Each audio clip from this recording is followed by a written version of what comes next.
Good morning. You were right. My name is Fran Davin, and I've been a Unitarian since my teens. My original home church was in Hingham, Massachusetts. That's the town in which I grew up. And it's a very, very rare building. It's now on the National Historic Register. It's commonly known as the Old Ship Church. It was built in the 1600s, and it's a beautiful, beautiful building to see. It's the oldest church in the United States, still in continuous use. There are a couple around the country, one in St. Augustine, that are older, but they're not in continuous use. If you get to Boston, if you get up into the New England area, I strongly recommend that you go and visit it because it is it's a most impressive site. And also, it reminds you that we Unitarians have a long history in this country, and it parallels that of the country itself. Did you watch the Ken Burns special film on Vietnam last month? Wasn't it powerful? As I was watching it, I thought back to how meaningful my membership with the Santa Monica, California church was.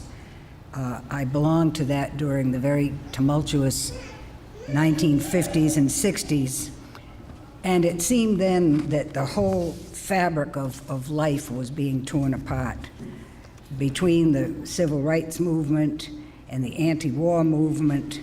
There was no calm in any of the communities.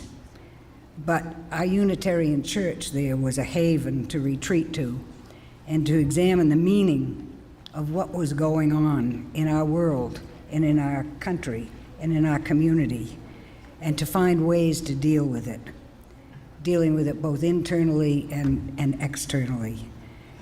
And while I was watching that Ken Burns film, it took me back to how distressed our own family was over the prospect of our soon-to-be 18-year-old son having to register for the draft. His dad was a veteran of the Korean War and had experienced things that were almost too horrible for him to ever talk about, and he didn't want his son to experience the same kind of horrors of war. I was very active in Women's Strike for Peace, which was a very strong anti-war women's movement. But how do you help your own child come to the right decision?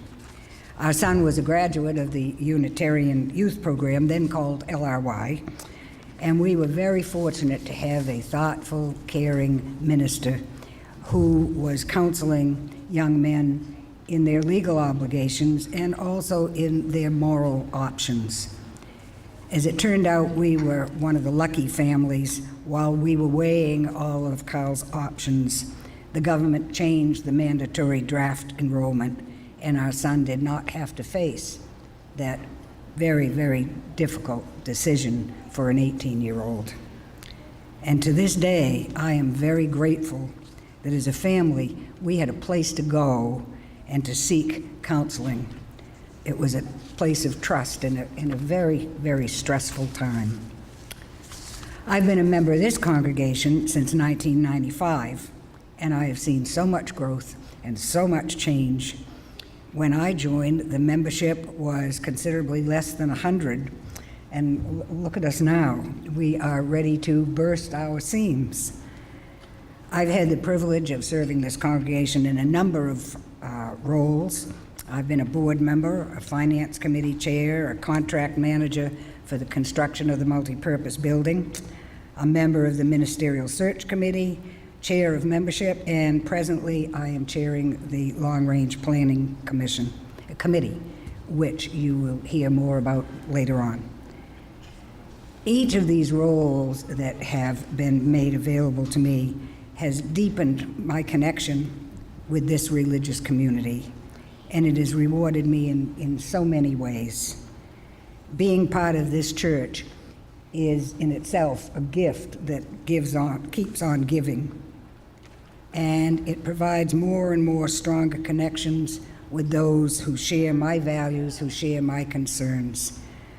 Seeing us grow as a moral force in the larger community, and seeing the religious education program expand and serve more and more young people, seeing us offering more spiritual growth opportunities for our members, all these things are the meaningful things in the life of a church, and membership here affords me to be a part of it.